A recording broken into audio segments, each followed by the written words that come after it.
on 1 second. Let me get a little drink of this palm water. What I'm saying, pomegranate juice. This Q&A is brought to you by Palm Wonderful, actually. So let's go ahead and open up to questions. Anybody? Yes, sir. Right here. I want to hear the story with Mane and Tail. They didn't pay, but they got an awesome spot. The story with Mane. He wants to hear the story with Mane and Tail. They didn't pay, but they got an awesome spot. It's fucking Mane and Tail. It's a shampoo and conditioner that is for both horses and people. If they say they're in and they don't pay, how do you say no? I mean, especially when you pitch them a ridiculous idea like that and they go, great! That sounds amazing! Actually, the one line, which I wish we could have used in the film because it was so garbled on the recording, she goes, that's the best integration I could have ever thought of! Amazing. So that's how they got to be in for free. I mean, but here's another amazing story about Mane and Tail, which I'll tell you. Hold on, let me pass this. Prayer, the greatest sunglasses you'll ever wear. So when Mane and Tail, ultimately, when we made the film, said, no, we're just going to be in the film. We're not going to do any promotion. We don't really want to do anything. You know, you can just put us in the film. That's it. And then when they saw the film at Sundance and saw the response from the film at Sundance, they were like, what can we do? What can happen? What can we have happen? Like, can we put like bottle tags in the bottles? Can we like, you know, have giveaways? And I was like, yes, we can do all these things. And then literally I got a call last week where they were like, Morgan, you want to come to the Kentucky Derby?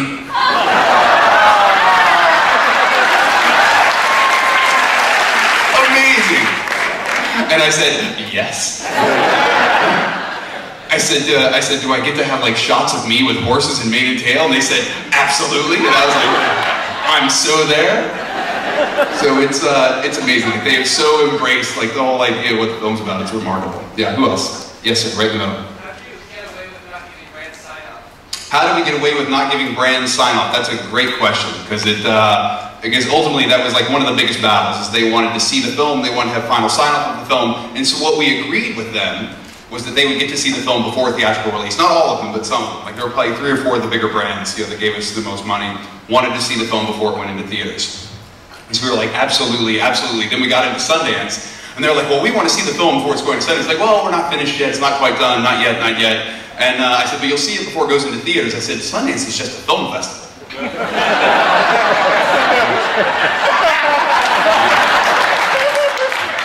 Who cares about a film festival? It's not the release. Like, so what you should do is you should like have all your people come to the film festival and see it there. Be a much better place, and then you can actually like see it with an audience. And so they were like, okay, we'll come. Because the last thing I wanted was to have a bunch of like people sitting around like their conference tables with their lawyers, all going, how bad do we look? Oh my God, this is a terrible thing for our brand. It's a terrible thing for our company. And so literally 11 of the brands that are in the film came to Sundance, saw it with an audience that had a reception that was probably about, I'd say 40% as good as today's reception. Today's reception was infinitely better.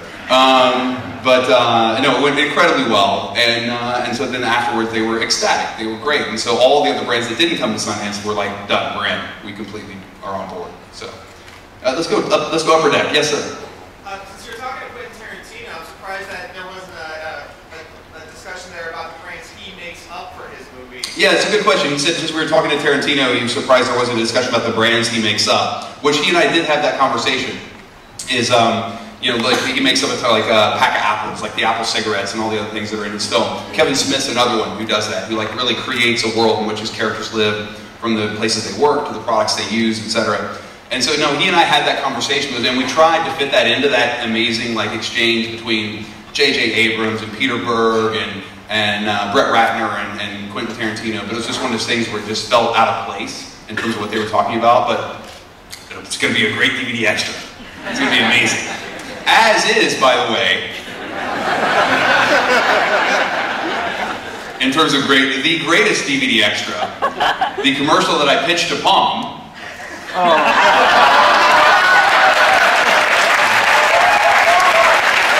Will be on the DVD.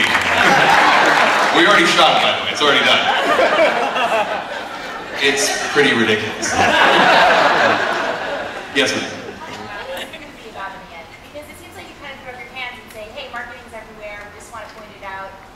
I mean, for me, the film ultimately is a film that looks at the world of branding, advertising, marketing. Every day we wake up, we're being sold something. We're being sold something by somebody, and at the end, even me, I'm trying to sell you something. I'm trying to get you to come to this film, trying to get you to come see it. And what is ultimately at stake is understanding all those things that are in your life and at play every day, everywhere you go, no matter what it is. If somebody wants you to buy this drink, that shirt, those pants, that car, whatever it is. And I think being aware of that from the beginning, whether it's in film, television, in an elevator, at a gas pump, is ultimately the most important thing. And I think the film does a great job of really bringing that to the surface.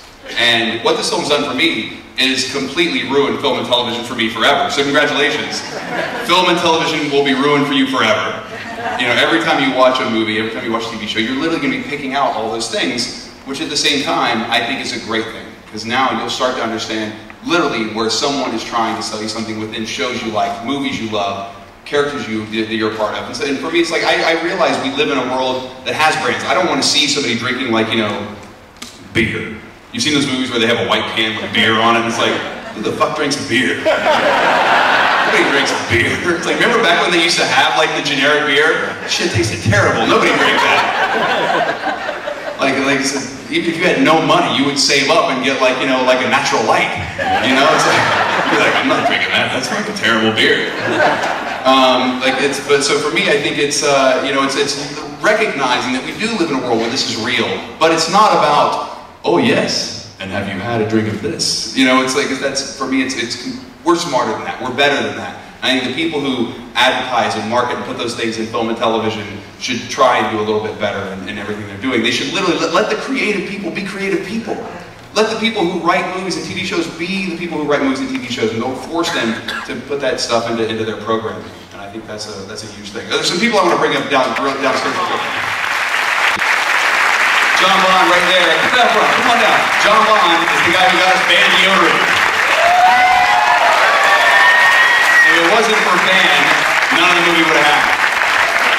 Who knew Ban deodorant was the linchpin? Because literally, it was ridiculous. People were like, ban deodorant's in? Absolutely. I'm in. That's incredible. And so, I guess there's another question. I want somebody else in the upper deck. Yes? Right. When you opened in the film, you said you want to be very transparent about how much brands are paying. Yes. Yet, at the very end, all we know is total it was 1.5. Are you listing anywhere how much individually each brand paid? That's a great question. We should do that. We should do that on the website. Absolutely. I love that idea. I think Palm ultimately committed $1 million, and they only paid $600,000 because the other $400,000, as you saw, were tied to certain benchmarks, yeah, that we had to achieve of certain things. Who else paid a lot of money? Yeah, please. This is Jeremy, my producing partner. Jeremy, tell us. Hello. Ultimately, I totally agree with you. The way that it was pitched and the way when you see JetBlue, you see Hyatt, you see Palm, they were all pitched in kind of a tiered system. So 1.5 million was entirely raised through all the brands that contributed to the film so we could actually make the movie.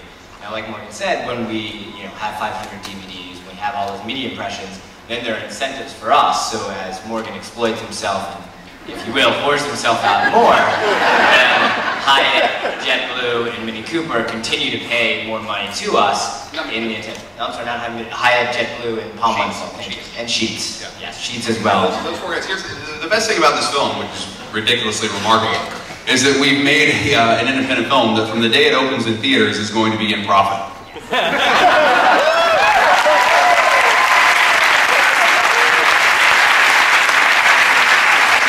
Yes, yes, sir. Did you turn anyone down? Did we turn anyone down? Absolutely not. Like literally, I called, here, just to give you a quick story. So I called every ad agency. No ad agency wanted anything to do with this. Not one ad agency, with the exception of Kirschbaum and Bond. Which, here's the thing, I didn't even call them. Here's the thing, I didn't even call them until after I called the product placement companies, and I was like, why didn't I call John and Richard? I was like, I didn't even call those guys. And I called them up and they're like, absolutely, we'll help you. And then suddenly they get banned, and then like there it was. They were the guys that made it happen. One agency out of every advertising agency that we called helped us. It's these guys. Only one. Only one ad agency. No product placement company would help us. We started calling every single, car company you saw in the film, every beverage company, every fast food company. How can you have a documentary blockbuster? How can you have a blockbuster without like a fast food? Like documentary toys, think about those. Kids are gonna be eating those up. They're gonna want those so much, like those little documentary action figures. Be incredible. And so we tried to get a fast food chain. McDonald's, of course, didn't call me back, big surprise. Burger King wanted nothing to do with the film. No, Taco Hell wanted zero to do with the movie. With In-N-Out Burger in LA, I called In-N-Out. I was like, come on, In-N-Out, this is perfect for you. Wanted nothing to do with the movie. Wiener Schnitzel. It's like, Wiener Schnitzel? You're fucking saying no? You're a Wiener Schnitzel. You have nothing but upside in this whole idea. They wanted nothing to do with the film. So then that's when we said, well, okay, fine. We can't have it there. If you're going to have collector cups, then let's go to like a 7-Eleven. 7-Eleven wanted nothing to do. No Circle K, none of the deal. No, like what is the other one? Dinosaur. What's the gas station that has a dinosaur on it? Whatever that is. What is it? Sinclair. Yeah, those guys. They wanted zero to do with this. And so then we said Sheetz, because Sheetz was in West Virginia, so I said we'll call them. Those guys loved it from the minute, like day one, although they still don't trust anything we're doing. Spectacular. And, but they are, literally, when the movie comes out, April 22nd, there will be documentary collector cups in every Sheetz in all 400 locations. Which is amazing. Yes, sir, right there in the back.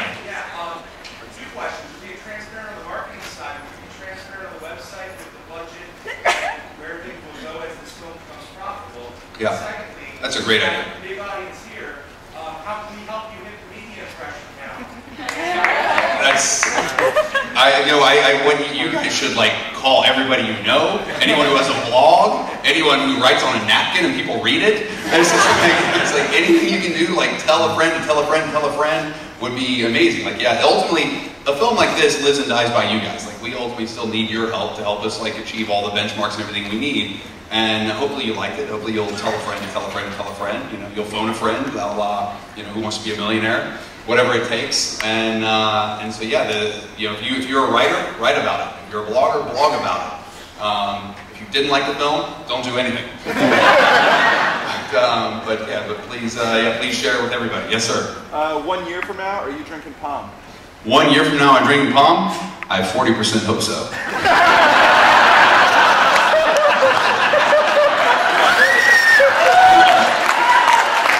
Way up top, there's a girl way in the back row. Is this the last one? Last one. You are the last question, so make it good. And if it's terrible, I'll have to pick somebody else. What advice would you give for independent filmmakers to get more people to see their films? By the way, Wasted on the Young at 9:30 at the Ritz tonight. That's awesome. Wasted on the Young tonight, 9:30 at the Ritz. If you didn't hear that. Tell your friends, tweet your buddies. The most important movie tonight after this one is Wasted. What is it called again? Wasted on the Young. Wasted on the Young, 9:30 at the Ritz. I encourage you all to go. That is the product placement we had in the balcony. I'll tell you my quick 2 cents of what I tell filmmakers all the time. Young filmmakers always come to me and say, what should I do? What advice can you give me? The greatest advice I give the young filmmakers is don't quit. This is such a hard business. It's such a hard business to get your foot in the door. It's such a hard business to get any type of traction in. And it's so easy to give up. And ultimately, if it's your passion, it's what you love to do, you can't stop. You have to keep making films. You have to keep telling stories. You have to enter your movies at every film festival you can. You have to get everybody you can to talk about your films. You have to get them out any way possible, by hook or by crook. You have to I literally, before we made Super Size Me, I got every credit card I could. I was $250,000 in credit card debt. Literally, but before we made that film, just to keep my production company going, to keep the dream alive, I was evicted from my apartment and sleeping in a hammock in my office. But I still had an office. It was amazing. So ultimately, it's like the greatest thing you can do. Talent is a great thing. Tenacity in the film business is even more important.